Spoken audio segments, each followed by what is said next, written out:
Olá, eu sou o professor Tiago Rodrigues Pereira e vou falar aqui sobre um tema bastante importante, né, em termos de metodologia da pesquisa, em termos de ciência, que é um tema talvez bastante da moda, né, que é justamente a discussão sobre a relação entre a ética e ferramentas de inteligência artificial tipo o chat GPT. A ética é uma área importantíssima e essencial do pensamento humano, especialmente da filosofia. Ela está na filosofia, podemos dizer, a partir de Sócrates.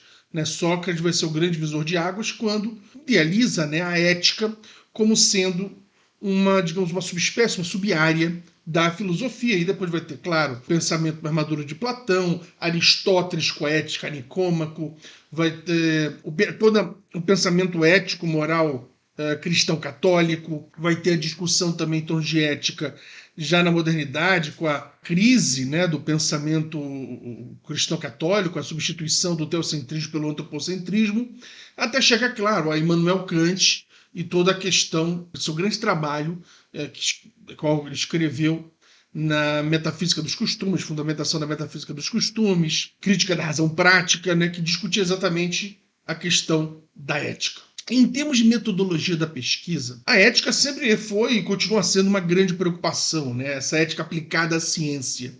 E por quê? Porque, claro, a ciência faz estudos, e alguns desses estudos podem violar de forma bastante severa a própria dignidade da pessoa humana.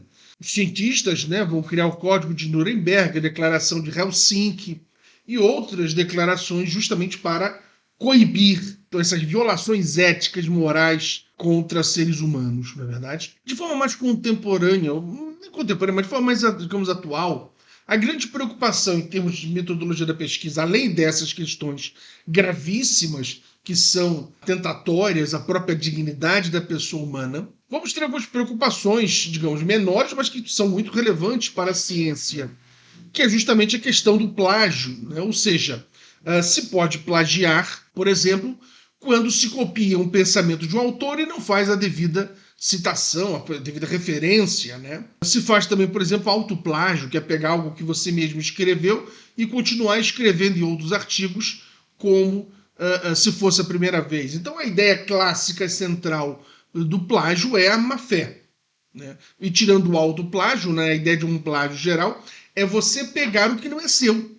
É você usar um pensamento que foi de um outro autor ou autora sem dizer que foi dele, dizendo que realmente foi seu. Mas agora, em pleno século XXI, temos uma questão muito relevante, que são as ferramentas de inteligência artificial como o ChatGPT. E por que se torna uma questão tão importante, tão relevante? A questão é a seguinte: hoje, essas ferramentas conseguem produzir textos colhendo informações de outros artigos. E, claro, obviamente, não fazem a devida citação, colocam como sendo um texto único. E, além disso, se torna muito grave também. Quando você passa por um farejador, uma espécie de aplicativo, de programa, que consegue, ao passar um arquivo, dizer se há ou não há plágio ali. E a forma pela qual essas ferramentas, estilo ChatGPT, conseguem elaborar os textos, na grande maioria desses farejadores, passa sem que eles consigam verificar a existência de um plágio. Então, uma nova necessidade de se reformular justamente esses programas para que consigam, se é que vão conseguir, espero eu, verificar a existência desse plágio, dessa má-fé do pesquisador.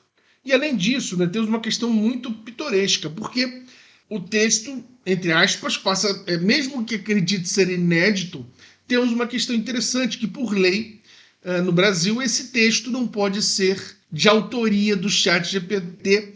Por quê? Porque autor tem que ser pessoa física ou jurídica.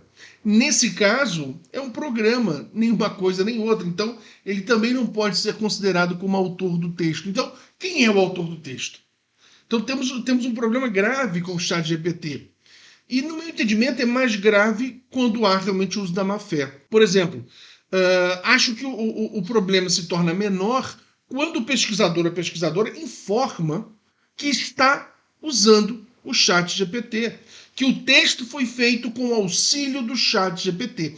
E aí, claro, compete o quê? A revistas, periódicos, livros, enfim, aceitar ou não esse texto. Agora, quando o autor não informa a utilização do ChatGPT ou ferramentas equivalentes e usa esse texto como se seu fosse, aí nós temos uma questão interessante.